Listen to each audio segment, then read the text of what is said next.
Pemirsa, Kepala Kepolisian Republik Indonesia, Jenderal Polisi Tito Karnavian, memerintahkan jajarannya menyelidiki penghinaan bendera merah putih saat aksi unjuk rasa Front Pembela Islam atau FPI di Mabes Polri hari Senin 16 Januari 2017. Dalam waktu dekat, Polri akan memanggil penanggung jawab dan koordinator lapangan unjuk rasa tersebut. Dalam sejumlah tayangan video dan foto dokumentasi unjuk rasa yang beredar, beberapa bendera merah putih dibubuhi tulisan Arab dan gambar pedang seperti bendera Arab Saudi. Bagi siapapun yang memperlakukan lambang negara dengan tidak layak termasuk bendera, maka ada pasal yang mengatur soal itu. Hukuman bagi yang memperlakukan bendera dengan tidak layak berupa 1 tahun penjara. Polri berharap siapapun yang bertanggung jawab terhadap bendera-bendera itu mengakui perbuatannya. Selanjutnya, Polri akan menyelidiki kasus ini secara maksimal.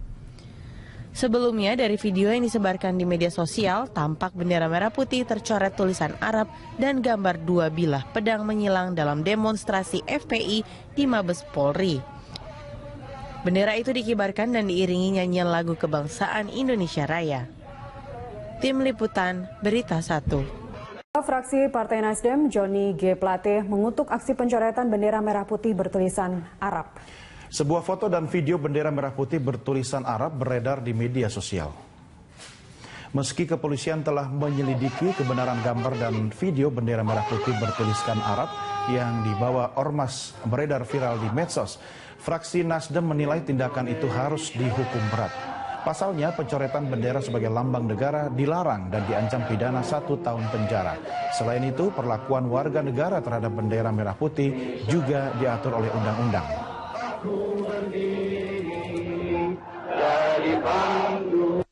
Simbol-simbol negara itu harus kita hormati. Bendera nasional kita itu dilindungi oleh undang-undang dasar. Ya, jadi setiap kali penistaan atau pelecehan terhadap lambang-lambang negara, terhadap bendera yang secara tegas ya dinyatakan di dalam undang-undang dasar, ya itu aparat keamanan kita harus mengambil tindakan yang tegas ya.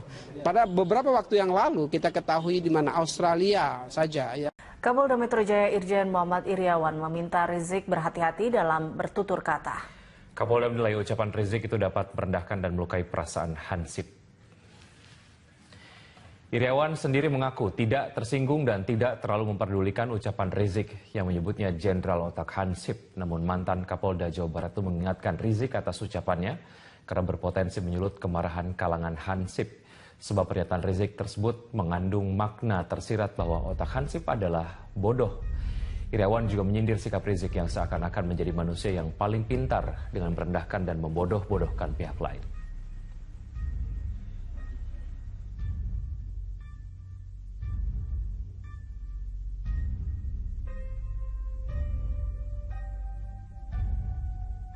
Imam Besar Front Pembela Islam FPI Rizik Syihab kembali dilaporkan ke Polda Metro Jaya. Ya, kali ini Rizik dilaporkan atas ceramahnya yang menyebut Jenderal Hansip yang tersebar dalam tayangan YouTube. Kabid Humas Polda Metro Jaya, Kombes Argo Yuwono membenarkan adanya laporan yang dibuat oleh warga bernama Edi pada 12 Januari 2017 itu. Edi melaporkan Rizik atas dugaan pasal 28 ayat 2 Pasal 45 ayat 2 Undang-Undang Nomor 19 Tahun 2016 tentang informasi dan transaksi elektronik. Dalam laporannya itu, Edi mempersoalkan ceramah Rizik yang dilihatnya di YouTube pada 12 Januari 2017. Dalam ceramahnya itu, Edi mengatakan Rizik telah menebarkan ujaran kebencian, diantaranya sindiran Rizik ke Kapolda Metro Jaya yang menyebutkan pangkat Jenderal Otak Hansip. Lebih jauh, Argo mengatakan pihaknya masih mendalami pelaporan Edi tersebut. Polisi akan memeriksa pelapor dan saksi-saksi serta ahli sebelum memeriksa Rizik.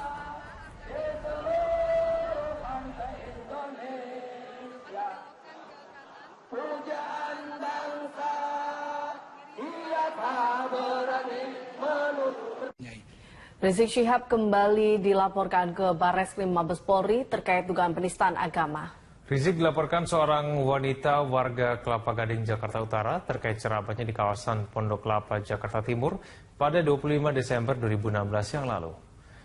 Dengan membawa beberapa berkas dan video rekaman Rizik Syihab berisikan ceramah Rizik di Pondokopi, Jakarta Timur 25 Desember 2016 lalu, Yanti Kusmiran datang didampingi kuasa hukumnya untuk melaporkan dugaan penodaan agama. Pernyataan Rizik dinilai telah mencemooh dan menciderai umat Kristiani serta tidak toleran terhadap pemeluk agama lain. Pelaporan terhadap Rizik bukanlah kali pertama. Sebelumnya mahasiswa Katolik Indonesia telah melaporkan dengan pasal serupa terkait dengan ceramahnya yang telah beredar luas di YouTube. Dan atau pasal 150.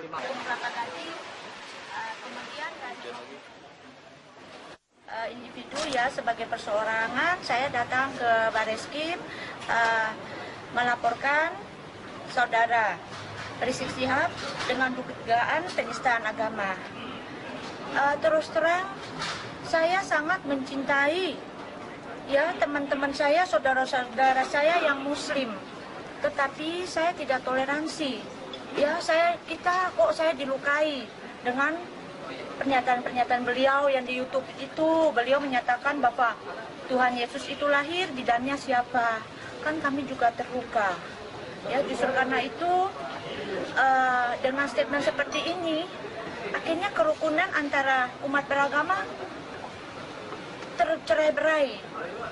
Anda menyaksikan Headline News pukul 12 waktu Indonesia Barat, saya Rike Caroline. Kepala Kepolisian Daerah Jawa Barat Irjen Pol Anton Carlian menyatakan siap dicopot jika dinilai bersalah dalam kasus penindakan keributan antara dua ormas. Pasca bentrok antara kedua ormas tersebut, muncul petisi yang meminta Kapolda Jawa Barat untuk dicopot.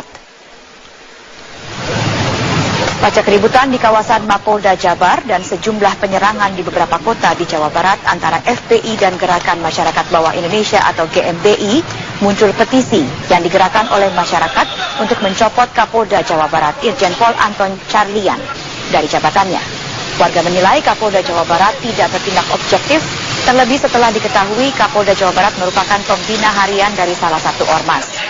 Kapolda Jawa Barat Irjen Pol Anton Carlian mengaku siap jika dirinya harus dicopot dari jabatannya karena kasus keributan antara dua ormas. Namun dirinya meminta bukti kesalahannya dalam penindakan kerusuhan tersebut. Anton menambahkan dirinya akan menindak kedua ormas jika nantinya keduanya terbukti bersalah dalam keributan tersebut. Silahkan kalau saya dianggap salah dan saya mendapat jabatan itu adalah amanah, bukan untuk mendapat jabatan. Untuk bangsa dan negara jangankan jabatan, jiwa saya pun juga siap saya serahkan. Jadi intinya Bapak akan memproses dua kasus tersebut? Saya kesini itu bukan untuk jabatan. Nih silakan, kalau mau diambil juga sekarang silakan. Tapi tunjukkan bahwa saya salah. Tapi selama saya benar, saya akan maju terus. Ya. Kita ke informasi lain, pemirsa. Mereka yakni untuk menuntut pencopotan Kapolda Jawa Barat terkait dengan bentrok antar ormas yang terjadi di Bandung pada pekan lalu.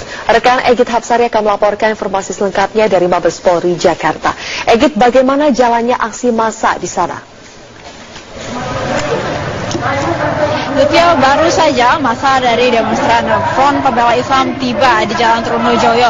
Mereka saat ini masih melakukan long march atau berjalan kaki sebenarnya dari titik kumpul mereka tadi di Masjid Al-Azhar yang jaraknya 1 km dari Mabes Polri. Dan saat ini mereka sudah tiba, namun gelombang massa atau gelombang demonstran ini masih terus berdatangan. Mereka berjalan dari arah Al-Azhar atau dari arah gedung Barreskrim Lama menuju ke depan gedung Baharkam atau gedung Museum Polri, karena memang nantinya aksi demonstrasi ini akan dipusatkan di satu titik, yakni di depan Museum Polri atau di depan Baharkam Polri.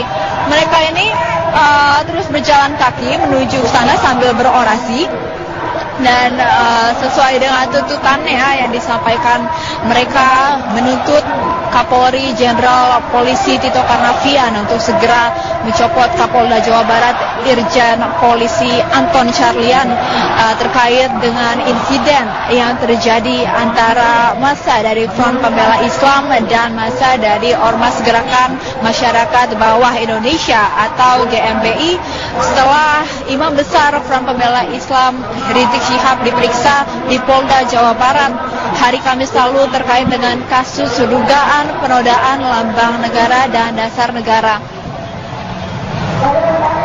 Saat ini para demonstran masih terus berjalan menuju ke Gedung Baharkam sambil berorasi dan sesuai tuntutannya mereka memang meminta Kapolri mencopot Kapolda Jawa Barat. Namun pada saat ini Kapolri Jenderal Polisi Tito Karnavian memang masih memiliki agenda lain, tepatnya di Mabes TNI Cilangkap, sehingga nanti perwakilan dari demonstran ini akan diterima oleh petinggi Mabes Polri yang lain. Dalam hal ini adalah Karopenmas Polri, Brigjen Polisi Rikwanto, dan Kabid Humas Polda Metro Jaya, Kombes Polisi Argo Yuwono. Namun mereka tentunya akan berorasi terlebih dahulu sebelum masuk untuk beraudiensi dengan pihak Polri.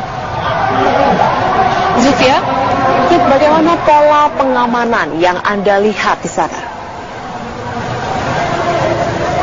Dapat kami informasikan, aksi unjuk rasa yang berlangsung siang ini akan berlangsung sejak di Gedung Barreskrim Polri yang lama hingga ke depan Baharkam dan juga Museum Polri yang ini artinya di persimpangan Aditya Warman, sehingga pada saat aksi unjuk rasa ini berlangsung ada sejumlah ruas jalan yang ditutup, Zulfia, mulai dari depan Gedung Barreskrim lama atau di depan lapangan Bayangkara hingga ke persimpangan Jalan Aditya Warman. Sedangkan bagi kendaraan yang melaju dari arah Bulungan yang ingin menuju ke Trunojoyo ini dialihkan menuju ke Terminal Blok M, sedangkan sebaliknya dari arah Sisingamangaraja Raja menuju Trunojoyo dialihkan ke arah kanan, yakni ke Bulungan. Dan memang sesuai peraturan sejatinya aksi demonstrasi ini harus usai pada pukul 18 sore ini, dan polisi juga menghimbau agar demonstran dan juga warga tetap menjaga agar aksi demonstrasi ini dapat menyampaikan secara langsung aspirasi mereka dengan mengedepankan kondusivitas dan juga ketertiban bersama. Zufia? Baik, Egit Hapsari melaporkan langsung dari Mabes Polri, Jakarta. Jalannya aksi di Mabes Polri, rekan Egit Hapsari akan menyampaikannya langsung untuk Anda dari Mabes Polri. Egit, bagaimana jalannya aksi massa FPI saat ini? Sejauh ini aksi demonstrasi yang dilangsungkan oleh massa dari Front Pembela Islam masih terus berlangsung dan kondusivitas juga tetap terjaga. Mereka saat ini sudah berkumpul di satu lokasi, yakni di perempatan di depan Museum Polri atau di depan Baharkam Polri. Mereka saat ini sedang berorasi untuk menuntut Kapolri Jenderal Polisi Tito Karnavian untuk segera mencopot Kapolda Jawa Barat Irjen Polisi Ahmad Syahrian, karena desakan ini pun berkaitan dengan adanya insiden yang terjadi pasca pemeriksaan Imam Besar Front Pembela Islam Rizik Syihab di Polda Jawa Barat pada Kamis lalu, di mana pada saat pemeriksaan itu di lokasi yang berbeda terjadi insiden antara massa Front Pembela Islam dengan massa dari Ormas Gerakan Masyarakat Bawah Indonesia atau GMI, sehingga selain mendesak Kapolri Jenderal Polisi Tito Karnavian untuk mencopot Kapolda Jawa Barat, massa demonstran dari Front Pembela Islam ini juga mendesak agar insiden yang terjadi di waktu lalu dengan tuntas termasuk untuk mengungkap siapa aktor intelektual yang berada di balik adanya insiden ini. Saat ini orasi masih berlangsung dan orasi unjuk rasa ini dilakukan di ruas Jalan Trunojoyo di depan Mabes Polri, sehingga terkait dengan adanya unjuk rasa ini memang ada sejumlah ruas jalan yang masih ditutup, yakni di depan lapangan Bayangkara hingga ke perempatan Jalan Aditya Warman atau di sisi lain Gedung Mabes Polri atau Museum Polri ini.